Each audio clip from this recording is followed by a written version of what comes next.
Hi friends, welcome to stories of Rehu. വരദേച്ചി അനിയത്തി വന്നിട്ടുണ്ട്. ജിൻഡോ പറയുന്നത് കേട്ട് അത്ഭുതത്തോടെ വരദ അവനെ നോക്കി. ടെക്സ്റ്റൈൽ ഷോപ്പിന്റെ സ്റ്റോർ റൂമിലായിരുന്നു അവൾ. അവളുടെ കൂടെ ജോലി ചെയ്യുന്ന പയ്യനാണ് ജിൻഡോ. അവൾ എങ്ങനെ ഇവിടെ? ഇന്നലെ വിളിച്ചപ്പോ വരുന്നതിനെ കുറിച്ചൊന്നും പറഞ്ഞില്ലല്ലോ. ആ, അതൊന്നും എനിക്കറിയില്ല. ജിൻഡോ, നീ ഇതൊന്ന് അടുക്കി വെക്കാമോ? ഞാൻ ചെയ്തോളാം, ചേച്ചി പൊക്കോ. അവനോട് നന്ദി പറഞ്ഞുകൊണ്ട് വരദ വേഗത്തിൽ ഷോപ്പിനകത്തേക്ക് നടന്നു. ഹിമ വിളിക്കാതെ വരുന്ന പതിവില്ലാത്തതാണ് അവൾക്ക് ആദ്യമായി. ഗ്രൗണ്ട് ഫ്ലോറിലെ ക്യാഷ് കൗണ്ടറിന് അടുത്ത് നിൽക്കുകയായിരുന്ന ഹിമയുടെ അടുത്ത് എത്തിയപ്പോഴേക്കും അവൾ കിതച്ചു തുടങ്ങിയിരുന്നു. എന്താ പൊന്നു, എന്തെങ്കിലും പ്രശ്നമുണ്ടോ? എന്ത് പ്രശ്നം? ഹിമ ചിരിക്കാൻ ശ്രമിച്ചു. ചേച്ചിയെയും അച്ഛനെയും കാണാൻ തോന്നി, അതുകൊണ്ട് വന്നു. അത് കള്ളമാണെന്ന് ഹിമയുടെ തളർന്ന മുഖവും കലങ്ങിയ കണ്ണുകളും കണ്ടപ്പോൾ വരദയ്ക്ക് മനസ്സിലായി. പക്ഷെ കൂടുതലൊന്നും ചോദിച്ചില്ല. ഒരു മിനിറ്റ്, ഞാനിപ്പോ വരാം. വരദ ടെക്സ്റ്റൈൽസ് ഓഫീസിന്റെ ക്യാബിനകത്തേക്ക് ചെന്നു. മാനേജറോട് സംസാരിച്ച് ലീവ് എടുത്തു. പിന്നെ തന്റെ ബാഗും എടുത്ത് തിരിച്ചെത്തി. നീ ഒന്നും കഴിച്ചില്ലല്ലോ? ഹിമ ഇല്ലെന്ന് തലയാട്ടി. വാ. അവൾ നിലത്ത് വെച്ചിരുന്ന ഹിമയുടെ ബാഗും കൂടി എടുത്ത് പുറത്തിറങ്ങി. നേരെ മുന്നിലെ റെസ്റ്റോറന്റിലേക്ക് നടന്നു, കൂടെ ഹിമയും. നിനക്ക് എന്തേലും വയ്യായിക ഉണ്ടോ പൊന്നു? ഊണ് കഴിച്ചുകൊണ്ടിരിക്കവേ ഭരത് ചോദിച്ചു. എനിക്ക് ഒരു കുഴപ്പവുമില്ല ചേച്ചി, നിങ്ങളെ ഭയങ്കരമായി മിസ് ചെയ്തു, അതുകൊണ്ട് ഓടി വന്നതാ. ഭരത് ഒന്ന് മൂളി. ഭക്ഷണം കഴിച്ച് പുറത്തിറങ്ങിയ ശേഷം അവൾ ഹിമയെ നോക്കി. നമുക്കൊരു സിനിമയ്ക്ക് പോയാലോ? ഇപ്പോഴോ? കുറെ ആയില്ലേ ഒരുമിച്ച് തിയേറ്ററിൽ പോയിട്ട്. അച്ഛനെയും വിളിക്കാം. അച്ഛന്റെ ഏതോ കൂട്ടുകാരന്റെ കൂടെ സാധനങ്ങൾ വാങ്ങിക്കാൻ ഇങ്ങോട്ട് വരുമെന്ന് രാവിലെ പറയുന്നുണ്ടായിരുന്നു. വരദ മൊബൈൽ എടുത്ത് മോഹനെ വിളിച്ചു. അച്ഛാ, എവിടെയാ? ഞാനിവിടെ ബസ് സ്റ്റാൻഡിന്റെ അടുത്തുണ്ട്. മമ്മദിന്റെ കൂടെ വന്നതാ. നിന്നോട് രാവിലെ പറഞ്ഞില്ലേ? എന്നിട്ട് വാങ്ങിച്ചോ? തിരിച്ച് ബസ് കയറുകയാ. എന്നാ നേരെ ഒരു ഓട്ടോ വിളിച്ച് എന്റെ ഷോപ്പിന്റെ മുന്നിലേക്ക് വാ. അതെന്തിനാ മുത്തേ? പൊന്നു ഇവിടെ ഉണ്ട്. അവൾ വരുന്നതൊന്നും പറഞ്ഞില്ലല്ലോ. പെട്ടെന്ന് ലീവ് കിട്ടിയപ്പോ വന്നതാ. ശരി, ഞാൻ അങ്ങോട്ട് വരാം. 5 മിനിറ്റിനുള്ളിൽ മോഹൻ എത്തി. ഹിമയും വരദയും അതേ ഓട്ടോയിലേക്ക് കയറി. ചേട്ടാ, ആരാധന തിയേറ്റർ, വരദ ഡ്രൈവറോട് പറഞ്ഞു. അയാൾ തലയാട്ടിക്കൊണ്ട് ഓട്ടോ മുന്നോട്ട് എടുത്തു. സിനിമയ്ക്കോ? നിങ്ങൾക്ക് രണ്ടാൾക്കും മാത്രം പോയാൽ പോരെ മക്കളെ, ഞാൻ എന്തിനാ? അച്ഛനും കൂടി ഉണ്ടെങ്കിലും ഒരു രസമുള്ളൂ. വരദ അയാളുടെ ചുമലിലേക്ക് ചാഞ്ഞു. മോഹൻ ഹിമയുടെ നെറ്റിയിൽ കൈവച്ച് നോക്കി. മുഖമൊക്കെ വല്ലാതിരിക്കുന്നല്ലോ. പനിയുണ്ടോ പൊന്നു? ഒന്നുമില്ല അച്ഛാ, ഇത്രയും ദൂരം യാത്ര ചെയ്തതിന്റെ. അച്ഛന് ഊണ് കഴിച്ചോ? ആ, മമ്മദിന്റെ കൂടെ കഴിച്ചിട്ട് ബസ് കയറാൻ പോകുമ്പോഴാ മുത്തു വിളിച്ചത്. നിനക്ക് യാത്രാക്ഷീണം ഉണ്ടെങ്കിൽ നേരെ വീട്ടിൽ ചെന്ന് ഉറങ്ങിക്കൂടെ? എന്തിനാ ഇപ്പൊ സിനിമയ്ക്ക് പോകുന്നേ? ഹിമ അതിന് മറുപടി പറയാതെ അയാളുടെ ദേഹത്ത് തല ചായ്ച്ചു. ഇരുവശങ്ങളിലും ഇരുന്ന് അച്ഛന്റെ തോളിൽ തലവെച്ച് കിടക്കുന്ന പെൺമക്കളെ ഗ്ലാസ്സിലൂടെ ശ്രദ്ധിക്കുകയായിരുന്ന വൃദ്ധനായ ഡ്രൈവർക്ക് മനസ്സിൽ എന്തിനോ സന്തോഷം അനുഭവപ്പെട്ടു. ഒരു നേർത്ത പുഞ്ചിരിയോടെ അയാൾ ശ്രദ്ധാപൂർവം ഓട്ടോ ആരാധന തിയേറ്റർ ലക്ഷ്യമാക്കി ഓടിച്ചു തുടങ്ങി. പൊന്നു, ഇങ്ങു വന്നേ. വരദ വിളിക്കുന്നത് കേട്ട് ഹിമ പൂമുഖത്തേക്ക് നടന്നു. അവിടെ മോഹനും വരദയും ഇരിക്കുന്നുണ്ട്. സിനിമയും കണ്ട് അന്ന് ടൗണിലൂടെ കറങ്ങി രാത്രി ഭക്ഷണവും കഴിച്ച് ലാസ്റ്റ് ബസ്സിന് തിരിച്ചെത്തിയതാണ് മൂവരും. കവലയിൽ ബസ് ഇറങ്ങി അവിടെയുള്ള കടയിൽ നിന്ന് വാങ്ങിച്ച ഐസ്ക്രീം പാക്കറ്റ് തുറക്കുകയാണ് വരദ. ഹിമ അവളുടെ അടുത്തിരുന്നു. അവൾ ഒരു സ്പൂൺ ഐസ്ക്രീം കോരിയെടുത്ത് ഹിമയുടെ വായിൽ വെച്ചു കൊടുത്തു. അതിനുശേഷം വീണ്ടും ഒരു സ്പൂൺ കോരിയെടുത്ത് മോഹന് നേരെ നീട്ടി. എനിക്ക് വേണ്ട മുത്തേ, വാ തുറക്ക്, അവൾ ആജ്ഞാപിച്ചപ്പോൾ മോഹൻ അനുസരിച്ചു. അടുത്തത് അവളുടെ ഊഴമായിരുന്നു. നിറയുന്ന കണ്ണുകൾ അച്ഛനിൽ നിന്ന് ചേച്ചിയിൽ നിന്നും മറച്ചു പിടിക്കാൻ ഹിമ നന്നേ പാടുപെട്ടു. അന്ന് കണ്ട സിനിമയെക്കുറിച്ച്, കഴിച്ച ഭക്ഷണത്തെക്കുറിച്ചും ഒക്കെ ചർച്ച ചെയ്തുകൊണ്ട് അവർ ഐസ്ക്രീം തീർത്തു. ഉറക്കം വന്നപ്പോൾ മോഹൻ എഴുന്നേറ്റ് പോയി. അവിടെ നിശബ്ദത തളം കെട്ടി. എന്താ പ്രശ്നം പൊന്നു? ഏറെ നേരത്തിന് ശേഷം വരദ ചോദിച്ചപ്പോൾ ഹിമ ഞെട്ടി അവളെ നോക്കി. ഒന്നുമില്ല ചേച്ചി. വരദ അവളുടെ മുഖം പിടിച്ചുയർത്തി. ഞാൻ നിനക്ക് ചേച്ചി മാത്രമല്ല, അമ്മ കൂടിയാ. നിന്റെ ഒരു ചെറിയ മാറ്റം പോലും എനിക്ക് തിരിച്ചറിയാനാകും. നീ ഇപ്പൊ പഴയ ആളല്ല. എന്തൊക്കെയോ മറയ്ക്കുന്നുണ്ട്.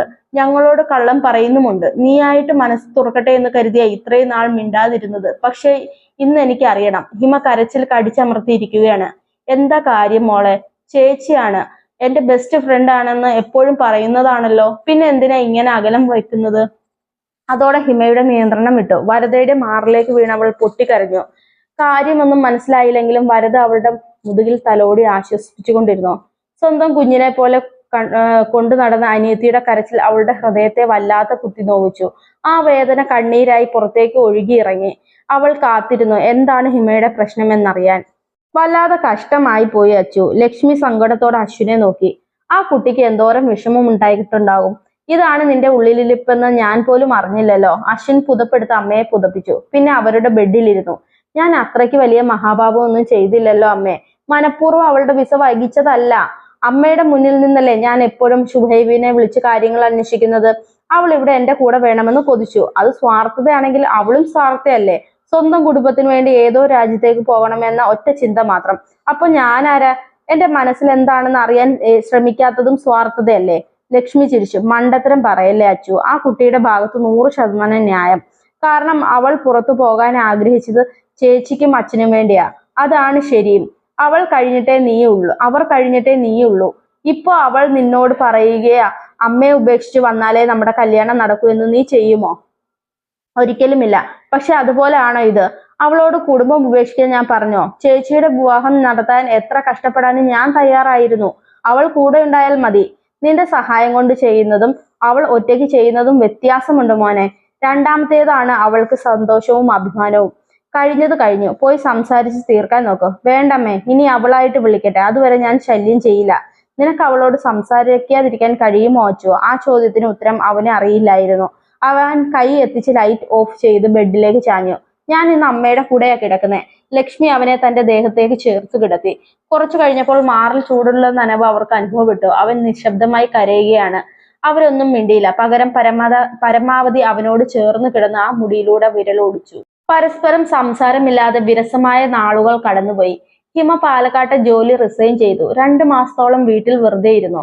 വരദയുടെ നിർബന്ധപ്രകാരമായിരുന്നു അത്. പക്ഷേ ദിവസങ്ങൾ കഴിയുന്തോറും അവൾക്ക് മടുപ്പ് അനുഭവപ്പെട്ടു. ദിവ്യ അവളുടെ ചേട്ടന്റെ കൂടെ പഞ്ചാബിലേക്ക് പോയതിനാൽ ഫോൺ വിളികൾ അപൂർവമാണ്. അശ്വിന്റെ ഓർമ്മകൾ അലട്ടുമ്പോൾ ഭ്രാന്ത് പിടിക്കുന്നത് പോലെ അവൾക്ക് തോന്നും. ചേച്ചിയെയും അച്ഛനെയും സങ്കടപ്പെടുത്താതിരിക്കാൻ അവൾ പരമാവധി അഭിനയിച്ചു. വിദേശത്ത് ജോലി എന്ന ആഗ്രഹം ഉള്ളിൽ കിടക്കുകയായിരുന്നത് കൊണ്ട് അവൾ ശ്രമിച്ചുകൊണ്ടിരുന്നു. അപ്പോഴാണ് ബാംഗ്ലൂരിലെ ശ്രീനിവാസ മൾട്ടി സ്പെഷ്യാലിറ്റി ഹോസ്പിറ്റലിൽ ഒരു ഒഴിവുണ്ടെന്ന് പറഞ്ഞ് അവൾക്ക് അറിയിപ്പ് കിട്ടിയത്. പണ്ട് ബയോഡേറ്റ കൊടുത്ത ഒരു ഏജൻസിക്കാർ വിളിച്ചതാണ്. ആദ്യമൊന്നും വരദ സമ്മതിച്ചില്ല. പക്ഷെ ഹിമയ്ക്ക് ഒരു മാറ്റം അനിവാര്യമാണെന്ന് തോന്നിയതിനാൽ അവൾ സമ്മതം മൂളി. അങ്ങനെ ഹിമ ബാംഗ്ലൂരിലേക്ക് യാത്ര തിരിച്ചു. അത്യാവശ്യം നല്ല സാലറിയോടുള്ള ജോലി, കൂടെ വേറെ മലയാളി നഴ്സുമാർ. തന്റെ ചുറ്റുപാടുകളോട് അവൾ പെട്ടെന്ന് പൊരുത്തപ്പെട്ടു തുടങ്ങി. വിദേശത്ത് ജോലിക്ക് പോകാൻ ചില എക്സാമുകൾക്ക് വേണ്ടിയുള്ള പഠനവും ആരംഭിച്ചു. അശ്വിനെ മറക്കാനുള്ള ശ്രമം മാത്രം പരാജയപ്പെട്ടുകൊണ്ടിരുന്നു. എന്നെങ്കിലും തനിക്ക് അതിന് കഴിയുമെന്ന് അവൾ വിശ്വസിച്ചു. അങ്ങനെ ഇരിക്കെ ഒരു ദിവസം ഡ്യൂട്ടി കഴിഞ്ഞ് റൂമിൽ പുസ്തകം വായിച്ചുകൊണ്ടിരിക്കെ അവൾക്കൊരു കോൾ വന്നു. പരിചയമില്ലാത്ത നമ്പർ ആയിരുന്നു അത്. ഹലോ, ആരാ? ഞാൻ അശ്വിനാണ്. അവളൊന്ന് ഞെട്ടി. അവന്റെ നമ്പറുകളെല്ലാം ബ്ലോക്ക് ചെയ്തതിനാൽ വേറെ ആരുടെ ഫോണിൽ നിന്നും വിളിക്കുന്നതാവാം. തുടങ്ങിയ മുറിവുകൾ കുത്തി നോവിക്കാൻ എന്തിനാണ് വീണ്ടും? ഉള്ളിൽ വേറെ ഉദ്ദേശം വെച്ച് തന്റെ കൂടെ നിൽക്കുന്നതായി അഭിനയിച്ചവൻ അവന് വേണ്ടി ഉപേക്ഷിച്ച അവസരങ്ങളിൽ ഏതെങ്കിലും ഒന്ന് സ്വീകരിച്ചിരുന്നുവെങ്കിൽ ഇന്ന് കടൽ കടന്നേനെ. ഹിമ പ്ലീസ്, എനിക്കൊരു കാര്യം പറയാനുണ്ട്. സോറി, എനിക്ക് നിങ്ങളെ അറിയില്ല. Wrong number. അവൾ കോൾ കട്ട് ചെയ്തു. പിന്നെ സ്വിച്ച് ഓഫ് ബട്ടൺ അമർത്തി ഫോൺ ടേബിളിലേക്ക് ഇട്ടു. അതിനുശേഷം ബെഡിലേക്ക് കമിഴ്ന്നു വീണ് കരഞ്ഞു തുടങ്ങി. എന്തിനെന്നറിയാതെ. തന്നെ ആരോ കാണാൻ വന്നിട്ടുണ്ടെന്നതറിഞ്ഞ് ടെക്സ്റ്റൈൽസിൽ നിന്ന് പുറത്തേക്ക് ഇറങ്ങിയതായിരുന്നു വരദ. ആരാ കൃഷ്ണേട്ടാ? അവൾ സെക്യൂരിറ്റിയോട് ചോദിച്ചു. അതെ, ആ വെള്ള കാറിനടുത്ത് നിൽക്കുന്നയാളാ. കൃഷ്ണൻ കൈ ചൂണ്ടിയിടത്തേക്ക് അവൾ നോക്കി. കാറിൽ ചാരി ഒരു യുവാവ് നിൽപ്പുണ്ട്. അവൾ അങ്ങോട്ട് നടന്നു. വരദയല്ലേ? അവൻ പുഞ്ചിരിയോടെ ചോദിച്ചു. എന്റെ പേര് ജയകൃഷ്ണൻ. ഞാൻ അശ്വിന്റെ കസിനാണ്. വരദയുടെ മുഖം ഇരുണ്ടു. നിങ്ങൾക്ക് എന്താണ് വേണ്ടത്? വരദ, ഞാൻ അവന് വേണ്ടി വാദിക്കാനോ തന്റെ അനിയത്തിയുടെയും അവന്റെയും വിവാഹം നടത്തണമെന്ന് പറയാനോ ഒന്നും വന്നതല്ല. സോ പ്ലീസ് ഒരു 5 മിനിറ്റ് സംസാരിക്കണം. അതിനുശേഷം പോയിക്കോളാം. അപേക്ഷയുടെ സ്വരത്തിൽ ജയകൃഷ്ണൻ പറഞ്ഞു. ഒന്ന് ആലോചിച്ച ശേഷം അവൾ തലയാട്ടി. Please get in. അവൻ കാറിന്റെ ഡോർ തുറന്നു കൊടുത്തു. വരദ അകത്ത് കയറി. ഡ്രൈവിംഗ് സീറ്റിലേക്ക് ജയകൃഷ്ണനും. കാർ സ്റ്റാർട്ട് ചെയ്ത് AC ഇട്ട ശേഷം അവൻ വരദയുടെ നേരെ തിരിഞ്ഞു. കാര്യങ്ങളൊക്കെ വരദയ്ക്ക് അറിയാലോ. പിന്നെ അറിയാതെ. ഇത്രയും പ്രായത്തിനിടയ്ക്ക് ഞാനോ അച്ഛനോ എന്റെ അനിയത്തിയെ സങ്കടപ്പെടുത്തിയിട്ടില്ല. പക്ഷെ നിങ്ങളുടെ അനിയൻ കാരണം അവൾ നെഞ്ചു പൊട്ടി കരയുന്നത് ഞാൻ കാണേണ്ടി വന്നു. എന്ത് തെറ്റാ അവൾ നിങ്ങളോടൊക്കെ ചെയ്തത്? വരദയ്ക്ക് കോപം അടക്കാനായില്ല. പ്രണയം എല്ലാവർക്കും തോന്നും. ഒന്നിച്ചു ജീവിക്കാൻ തീരുമാനവും എടുക്കും. പക്ഷെ വഞ്ചന, അത് ക്ഷമിക്കാൻ നിങ്ങൾക്ക് കഴിയുമോ? അശ്വിൻ ഇങ്ങനെ ചെയ്യുമെന്ന് ഇപ്പോഴും വിശ്വസിക്കാൻ കഴിയുന്നില്ല ചേച്ചി എന്നും പറഞ്ഞാണ് എന്റെ കുഞ്ഞു കരഞ്ഞത്. അവൾ കിതച്ചു. ജയകൃഷ്ണൻ സഹതാപത്തോടെ അവളെ നോക്കി.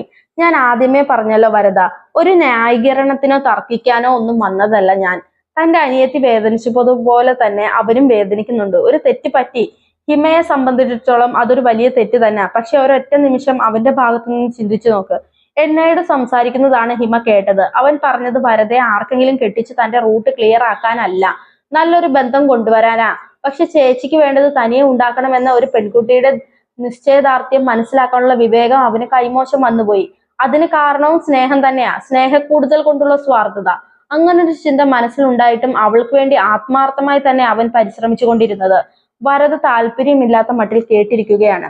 ഇത്രയൊക്കെ സംഭവിച്ചിട്ടും ഒരിക്കൽ അവൻ പാലക്കാട് പോയി അവളെ കണ്ട് മാപ്പ് പറയാൻ. അതും തിരിച്ചു കൊണ്ടുവരാനായിരുന്നില്ല കേട്ടോ. ചെയ്ത തെറ്റിന് ക്ഷമ ചോദിക്കുക മാത്രമായിരുന്നു ഉദ്ദേശം. അപ്പോഴാ ഹിമ ജോലി മതിയാക്കിയത് അറിഞ്ഞത്. കുറ്റബോധം കാരണം അവൻ ഉറങ്ങാതെ രാത്രികളിൽ അങ്ങോട്ടും ഇങ്ങോട്ടും നടക്കുന്നത് ഞാൻ കണ്ടിട്ടുണ്ട്.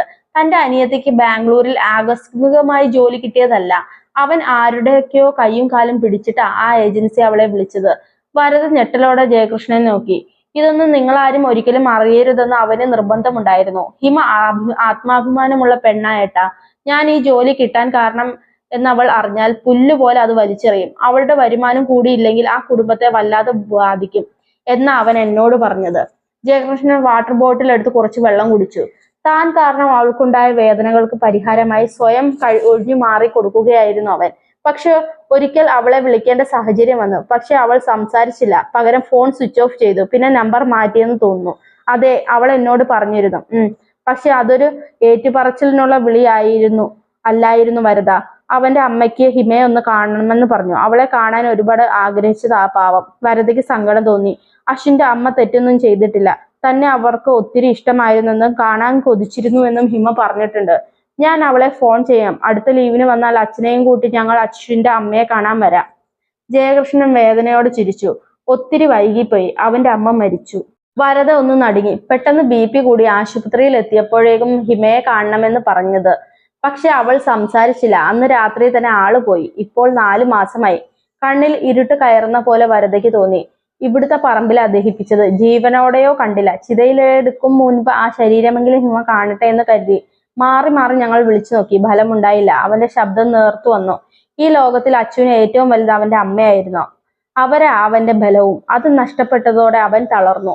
അമ്മയുടെ ഒഴിഞ്ഞ വീൽ ചെയറിൽ തല വെച്ച് കരയുന്ന അവനെ കണ്ട് ചങ്കു തകർന്നിട്ടാ ഞാൻ ഇങ്ങോട്ട് വന്നത്. ദയവ് ചെയ്ത് അവനെ ശപിക്കരുത്. ഈ ഭൂമിയിലെ നരകം അച്ഛനമ്മമാർ നഷ്ടപ്പെട്ട ശേഷമുള്ള ജീവിതമാണ്. അതിപ്പോൾ അവൻ അനുഭവിച്ചു കൊണ്ടിരിക്കുക. അത്ര മോശപ്പെട്ട സ്വഭാവമൊന്നുമല്ല അവന്റെ. ആകെ ജീവിതത്തിൽ ചെയ്ത ഒരു തെറ്റ് ഹിമയോട് കാണിച്ചതാണ്. അവരെ കൂട്ടി യോജിപ്പിക്കാനൊന്നുമല്ല ഇത്രയും പറഞ്ഞത്. ഹിമ അവന്റെ ഭാര്യ ആവുന്നത് സ്വപ്നം കണ്ട ഒരമ്മ ഇന്നില്ല. അവിടെ ആത്മശാന്തിക്കായി പ്രാർത്ഥിക്കാൻ ഹിമയോട് പറയണം.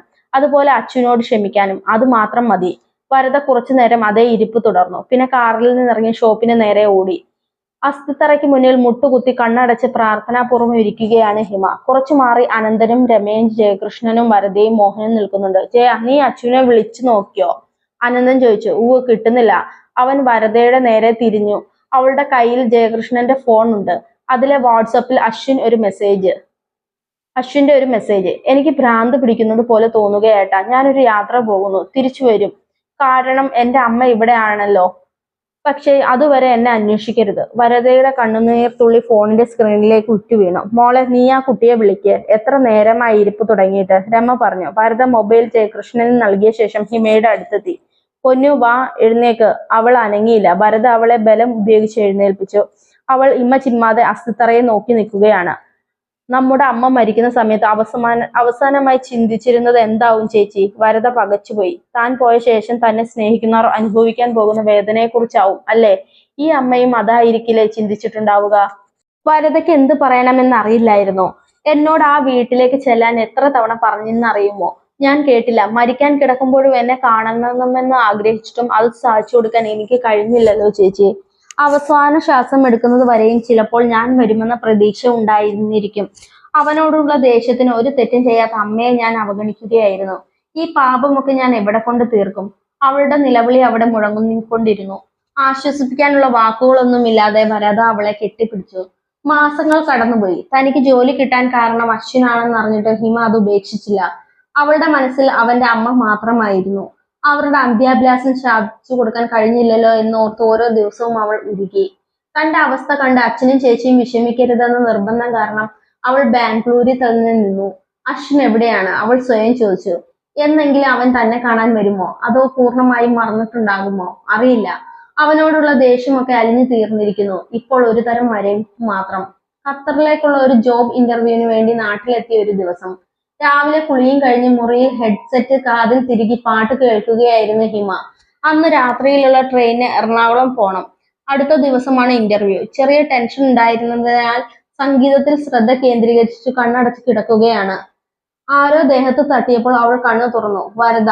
അവൾ ഹെഡ്സെറ്റ് മാറ്റി. എന്താടി ഇത്? ബോംബ് പൊട്ടിയാൽ പോലും അറിയില്ലല്ലോ. അവൾ ചിരിച്ചു. എണീറ്റേ, നിന്നെ കാണാൻ ഒരാൾ വന്നിട്ടുണ്ട്. ആരാ ചേച്ചി? ചോദിച്ചുകൊണ്ട് അവൾ എഴുന്നേറ്റിരുന്നു. വാതിൽ കടന്ന് അകത്തേക്ക് വന്നയാളെ കണ്ട് ഹിമയ്ക്ക് ശ്വാസം നിലക്കുന്ന പോലെ തോന്നി. അശ്വിൻ. നിങ്ങൾ സംസാരിക്കേ. അത്രയും പറഞ്ഞ് വരദ പുറത്തേക്ക് ഇറങ്ങി വാതിൽ ചാരി. അശ്വിൻ പതിയെ വന്ന് കസേര നീക്കിയിട്ടിരുന്നു. അവൻ ആകെ ക്ഷീണിച്ചിട്ടുണ്ട്. അലസമായി പാറി പറക്കുന്ന മുടി, താടിരോമങ്ങൾ, ചൈതന്യം നഷ്ടപ്പെട്ട കണ്ണുകൾ.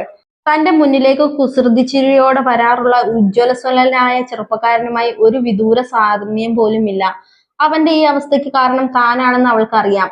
കുറച്ചു നേരം രണ്ടുപേരും ഒന്നും മിണ്ടില്ല. എന്തൊക്കെയോ സംസാരിക്കണമെന്നുണ്ട്, പക്ഷെ നാവിന് കനം വെച്ചതുപോലെ. നാളെ ഇന്റർവ്യൂ ആണല്ലേ? ഒടുവിൽ അവൻ തുടങ്ങി. കിട്ടും, എനിക്ക് ഉറപ്പുണ്ട്. ഒരുപാട് നാളത്തെ ആഗ്രഹമല്ലേ? ദൈവം കൈവിടില്ല. എവിടെയായിരുന്നു? North India. യാത്രകൾ പണ്ടും ഇഷ്ടമായിരുന്നു, പക്ഷെ അമ്മയെ തനിച്ചാക്കുന്നത് ഓർത്തപ്പോൾ വേണ്ടെന്ന് വെച്ചു. ഇപ്പോൾ ബന്ധങ്ങളുടെ കെട്ടൊന്നുമില്ലല്ലോ. എവിടെയും പോകാം. അവിടെ ഓരോ സ്ഥലങ്ങളിൽ ജോലി ചെയ്ത് കിട്ടുന്ന വരുമാനം കൊണ്ട് അടുത്ത സ്ഥലത്തേക്ക്, അങ്ങനെ നാടോടികളെ പോലെ. അവളൊന്നും മിണ്ടിയില്ല. അമ്മ മരിച്ചിട്ട് ഇന്നലെ 1 വർഷം തികഞ്ഞു. ഹൃദയത്തിൽ കത്തിമുന കൊണ്ട് പോറുന്ന പോലെ ഹിമയ്ക്ക് അനുഭവപ്പെട്ടു. ഹിമ, ഞാൻ വന്നത് പഴയതൊക്കെ പറഞ്ഞ് തന്നെ നോവിക്കാനല്ല. എന്നോട് ക്ഷമിച്ചു എന്നൊരു വാക്ക്, അത് മാത്രം മതി. അതിനുശേഷം ഞാൻ പോയിക്കോളാം. പിന്നീട് താനെന്ന് ആവശ്യപ്പെട്ട പോലെ ഒരിക്കലും മുന്നിൽ വരാതിരിക്കാം. കരച്ചിൽ ഒരു വലിയ തിരമാലയായി ഉള്ളിൽ രൂപപ്പെടുന്നത് അവൾ അറിയുന്നുണ്ടായിരുന്നു. എന്റെ തെറ്റു തന്നെ ആയിരുന്നടോ. സ്വാർത്ഥനായി ചിന്തിച്ചു. അത് താൻ എന്നും എന്റെ കൂടെ വേണമെന്നുള്ളത് കൊണ്ടാ. തന്നോടുള്ള സ്നേഹം കൂടി വന്നപ്പോൾ അങ്ങനെയൊക്കെ ആയിപ്പോയി. ആ തെറ്റിനുള്ള ശിക്ഷ ഇത്രയും നാൾ അനുഭവിക്കുകയാണ്. അമ്മ എപ്പോഴും പറയും, അച്ചു, എനിക്ക് എന്തെങ്കിലും സംഭവിച്ചാൽ നിനക്ക് ആ കുട്ടി ഉണ്ടാകുമെന്ന്. അത് ശരിയാണെന്നും എനിക്കറിയാം. കാരണം അച്ഛനെയും ചേച്ചിയെയും ഇത്രയും സ്നേഹിക്കുന്ന താൻ എന്നെ ഒരിക്കലും സങ്കടപ്പെടുത്താൻ അനുവദിക്കില്ലല്ലോ. പക്ഷെ എന്റെ അത്യാഗ്രഹം കാരണം അവസാനം അമ്മയും ഇല്ല, താനും ഇല്ല. അത്രയും പറഞ്ഞപ്പോഴേക്കും അവന്റെ ശബ്ദം ഇടറി, കണ്ണു നിറഞ്ഞു. അത് കണ്ടിരിക്കാൻ ഹിമയ്ക്ക് കഴിഞ്ഞില്ല. ഒറ്റ കുതിപ്പിന് അവൾ അശ്വിന്റെ കാൽ ചുവട്ടിലേക്ക് വീണ് വാവിട്ട് കരഞ്ഞു തുടങ്ങി. അവൻ എഴുന്നേൽപ്പിക്കാൻ ശ്രമിച്ചിട്ടും കഴിഞ്ഞില്ല. എന്നോട് ക്ഷമിക്ക് അച്ചു. അവളുടെ വാക്കുകൾ മുറിഞ്ഞു മുറിഞ്ഞു പുറത്തേക്ക് വന്നു. ഞാൻ ഒരിക്കലും ഇങ്ങനെയൊന്നും ചെയ്യരുതായിരുന്നു. നീ എന്നെ ചതിച്ചു എന്ന് ഉറച്ചു വിശ്വസിച്ച് ഞാൻ. പക്ഷെ നിന്റെ മനസ്സ് കണ്ടില്ല. എന്റെ സ്വപ്നങ്ങൾ നഷ്ടപ്പെടാൻ കാരണം നീയാണെന്ന് ചിന്തിച്ചു പോയി. സ്നേഹം കൊണ്ടാണ് നീ അന്ന് ജയേട്ടനോട് അങ്ങനെയൊക്കെ സംസാരിച്ചതെന്ന് മനസ്സിലാക്കാനുള്ള മര്യാദ ഞാൻ കാണിച്ചില്ല. അമ്മയെക്കുറിച്ച് പോലും ഞാൻ ഓർത്തില്ല. എന്നോട് ദൈവം പോലും പൊറുക്കില്ല. കരച്ചിൽ കേട്ട് വരദ വാതിൽ തുറന്നു നോക്കി. പിന്നെ തിരിച്ചുപോയി. അശ്വിൻ നിലത്തിരുന്ന് അവളെ ചേർത്ത് പിടിച്ചു. എന്നോട് ക്ഷമിക്കണേ. നീ ഒത്തിരി സ്നേഹിക്കുന്ന അമ്മയെ സങ്കടപ്പെടുത്തിയ പാപിയാ ഞാൻ. ഇല്ല ഹിമ. മുഖത്തേക്ക് ചിതറി വീണ അവളുടെ മുടിയിഴകൾ അശ്വിൻ ഒതുക്കി വെച്ചു. അമ്മ നിന്നെ കാണണമെന്ന് ആഗ്രഹിച്ചത് സത്യം തന്നെയാ. പക്ഷെ നീ വരാഞ്ഞത് മനഃപൂർവ്വമല്ലല്ലോ. അമ്മ ഹോസ്പിറ്റലാണെന്ന് അറിഞ്ഞിരുന്നെങ്കിൽ നീ ഉറപ്പായും വന്നേനെ. ഞാൻ വിളിക്കുന്നതിന് പകരം ജയേട്ടനെ കൊണ്ടോ വേറെ ആരെങ്കിലും കൊണ്ടോ വിളിപ്പിച്ചാൽ മതിയായിരുന്നു. അപ്പോഴത്തെ ടെൻഷനിൽ അതൊന്നും ഓർത്തില്ല. ഇവിടുന്ന് മാമനും മാമിയും ജയേട്ടനും എല്ലാം അവിടെ എത്തുമ്പോഴേക്കും അമ്മ. ഹിമയുടെ കരച്ചിലിന്റെ ശക്തി കൂടി. കരയല്ലേ, സാരമില്ല, അങ്ങനെ പറഞ്ഞ് ആശ്വസിപ്പിക്കുന്ന സമയത്ത് അവനും കരയുകയായിരുന്നു. കാര്യം രണ്ടാളുടെയും ഭാഗത്ത് തെറ്റുണ്ട്. അനന്തൻ കണ്ണാടിയിലെ പൊടി ഊതിക്കളഞ്ഞ ശേഷം വീണ്ടും വെച്ച്. എന്നാലും കുറച്ചു നേരം ഇരുന്ന് സംസാരിച്ചാൽ തീരാവുന്ന പ്രശ്നമല്ലേ ഉള്ളൂ. അടുത്ത ആളെ കേൾക്കാതെ ഞാൻ മാത്രമാ ശരി. എന്റെ വാശി തന്നെ ജയിക്കണം എന്ന ചിന്തയാണ് എല്ലാത്തിനും കാരണം. വീടിന്റെ സിറ്റൗട്ടിൽ അയാൾക്കൊപ്പം രമയും ജയകൃഷ്ണനും ഇരിക്കുന്നുണ്ട്. അവർക്ക് എതിർവശത്ത് മോഹനും വരദയും. കുറച്ചു മാറി ഉള്ളിലെ സങ്കടങ്ങൾ ഒഴുക്കി കളഞ്ഞ ആശ്വാസത്തിൽ ഹിമയും അശ്വിനും. ലക്ഷ്മിയോട് പണ്ടേ പറഞ്ഞതാ ഇവിടെ വന്ന് താമസിക്കാൻ. അവള് കേട്ടില്ല. ഒടുക്കം ഇവന്റെ നിർബന്ധത്തിന് വഴങ്ങിയാണ് പുതിയ വീടെടുത്ത് ഇങ്ങോട്ട് മാറാൻ അവൾ സമ്മതിച്ചത്. പക്ഷെ ദൈവം ആയുസ് കൊടുത്തില്ല. അനന്തൻ ദീർഘമായി നിശ്വസിച്ചു. ഹിമമോളായിരിക്കണം വീടിന്റെ പാല് കാച്ചുന്നതെന്ന് അവൾ ആശിച്ചു. അതിന്റെ ഇടയിൽ ഇങ്ങനൊക്കെ നടന്നത് വിധിയായിരിക്കും. ഇപ്പോൾ പരസ്പരം പറഞ്ഞു തീർത്ത സ്ഥിതിക്ക് ലക്ഷ്മിയുടെ ആഗ്രഹം സാധിച്ചു കൊടുക്കാനുള്ള ഉത്തരവാദിത്വം നിങ്ങൾക്കുണ്ട്. ഇനി അതല്ല, ഒരുമിച്ച് ജീവിക്കാനുള്ള താല്പര്യമൊക്കെ പോയെങ്കിൽ ഇപ്പോൾ പറയണം.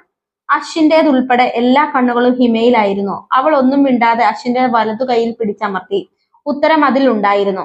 അപ്പോൾ അതിലൊരു തീരുമാനമായി. ഗൾഫിൽ പോകാനുള്ള പ്ലാൻ മാറ്റിവെക്കണമെന്നൊന്നും ഞാൻ പറയില്ല. അതൊക്കെ നിങ്ങൾ രണ്ടാളും ചർച്ച ചെയ്തോ. പക്ഷെ വരദയ്ക്ക് ഒരു ആലോചന ഞാൻ കൊണ്ടുവന്നിട്ടുണ്ട്. വേറെ ആരുമല്ല, ഇവൻ തന്നെ, ജയകൃഷ്ണൻ. ഹിമ അമ്പരന്നു. ഏതെങ്കിലും ഒരുത്തനെ കുട്ടിയുടെ ചേച്ചിയുടെ തലയിൽ കെട്ടിവെക്കുന്നില്ല. ഇവന് നല്ല ജോലിയുണ്ട്, വേറെ ദുശീലങ്ങളൊന്നുമില്ല.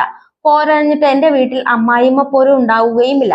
കാരണം ഞങ്ങൾക്ക് അവിടെ വേണ്ടത് മരുമകളെയല്ല, മകളെയാണ്. പെൺമക്കളില്ലാതെ സങ്കടം കുറെ കാലമായി കൊണ്ടു നടക്കുന്നു. അയാൾ ചിരിച്ചു. സ്നേഹിച്ച പെണ്ണ് നഷ്ടമായ വേദന ഉള്ളിലൊതുക്കി ഞങ്ങളുടെയൊക്കെ മുൻപിൽ അവൻ കുറെ കാലമായി അഭിനയിക്കുന്നു. വരദയെ എന്തുകൊണ്ടോ ഇഷ്ടപ്പെട്ടു.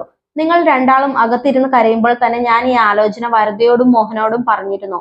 അവർക്ക് എതിർപ്പൊന്നുമില്ല. ഇനി പറയേണ്ടത് ഹിമമോള. കുട്ടിയുടെ ചേച്ചിയെ ഞങ്ങൾക്ക് തരുമോ? ഹിമ വരദയെ നോക്കി. അവൾ സമ്മതഭാവത്തിൽ പുഞ്ചിരിച്ചു. ചേച്ചിക്ക് ഇഷ്ടമാണെങ്കിൽ അപ്പോൾ അതും ഓക്കെ. മോഹന, എന്നാൽ പിന്നെ ബാക്കി കാര്യങ്ങൾ തീരുമാനിച്ചോട്ടെ. ഈ 4 പിള്ളേര് നാള് കുറെ ആയില്ലേ ഓരോ വിധത്തിൽ വിഷമിക്കുന്നത്. ഇനിയെങ്കിലും ഒന്ന് സന്തോഷത്തോടെ ജീവിക്കട്ടെ. അവര് ഉചിതമായ തീരുമാനം എടുക്കട്ടെ അനന്തേട്ട. എന്തായാലും എനിക്ക് സമ്മതമാണ്. എന്നാൽ നിങ്ങൾ രണ്ടാളും ഗൾഫിൽ പോണോ വേണ്ടോ എന്ന് തീരുമാനിക്കുക. ഞങ്ങൾ ബാക്കി നോക്കിക്കോളാം. അശ്വിൻ എഴുന്നേറ്റു. കൂടെ ഹിമയും. രണ്ടാളും മുറ്റത്തേക്ക് ഇറങ്ങി. റോഡിൽ നിന്ന് ഒരാൾ അവിടേക്ക് വന്നു. ബ്രോക്കർ അബ്ദു. അനന്തേട്ട, നിങ്ങളെന്താ ഇവിടെ? എന്റെ പരിചയക്കാര അബ്ദു. കള്ളം പറയണ്ട. എനിക്ക് കമ്മീഷൻ തരാതിരിക്കാൻ വേണ്ടി നേരിട്ടുള്ള പരിപാടിയല്ലേ? നീ എന്താടാ പറയുന്നേ? 1 കൊല്ലം മുമ്പ് ഞങ്ങൾ പെങ്ങടെ മോന് വേണ്ടി ഒരു പെണ്ണ് അന്വേഷിക്കാൻ എന്നെ ഏൽപ്പിച്ച് ഓർക്കുന്നുണ്ടോ? പെണ്ണ് കാണാൻ വരാൻ വേണ്ടി ഞാൻ കുറെ പ്രാവശ്യം വിളിച്ചിരുന്നു. ഇത് ഇവിടുത്തെ ഇളയ കുട്ടിയാ. ജയകൃഷ്ണൻ വിശ്വാസം വരാതെ വാ പൊളിച്ചിരുന്നു. പെണ്ണ് കാണാൻ വേണ്ടി കോഴിക്കോട് നിന്ന് യാത്ര തുടങ്ങിയതാണ് അശ്വിൻ. അതേ പെണ്ണിന്റെ ദേഹത്ത് ബൈക്ക് ഇടിച്ചു. അവളെ ഹോസ്പിറ്റലിൽ കൊണ്ടുപോയി. പിന്നെ സൗഹൃദം, പ്രണയം, അവിചാരിതമായ വേർപിരിയൽ. ഒടുക്കം ഇതാ അവർ ഒന്നിക്കുന്നു. എത്ര വിചിത്രമായ ജീവിതം. നീ പേടിക്കേണ്ട അബ്ദു. ഇവിടുത്തെ 2 മക്കളെയും ഞാൻ കൊണ്ടുപോവുകയാ. ആ സന്തോഷത്തിന് നോക്കൂലിയെങ്കിലും നിനക്ക് തരും. പോരെ? അത് മതി. ജയ, നിനക്ക് വരദമോളോട് എന്തെങ്കിലും സംസാരിക്കാനുണ്ടെങ്കിൽ ചെല്ല്. രമ പറഞ്ഞപ്പോൾ ജയകൃഷ്ണൻ എഴുന്നേറ്റ് വരദയുടെ കൂടെ അകത്തേക്ക് നടന്നു. അവിടെ ചുമരിൽ അവളുടെയും ഹിമയുടെയും അമ്മ നന്ദിനിയുടെ ചിത്രത്തിലേക്ക് ജയകൃഷ്ണൻ നോക്കി നിന്നു. അശ്വിന്റെ അമ്മ ലക്ഷ്മിയുടെ രൂപമാണ് അവന് ഓർമ്മ വന്നത്. ഏകദേശം രണ്ടാളും ഒരുപോലെ ആണെന്ന് അവന് തോന്നി. അല്ലെങ്കിൽ അമ്മമാർക്കെല്ലാം ഒരേ മുഖമായിരിക്കും. സ്നേഹത്തിന്റെ, കാരുണ്യത്തിന്റെ മനോഹരമായ മുഖം. ഒന്ന് നിശ്വസിച്ച ശേഷം അവൻ വരദയുടെ മുറിയിലേക്ക് കയറി.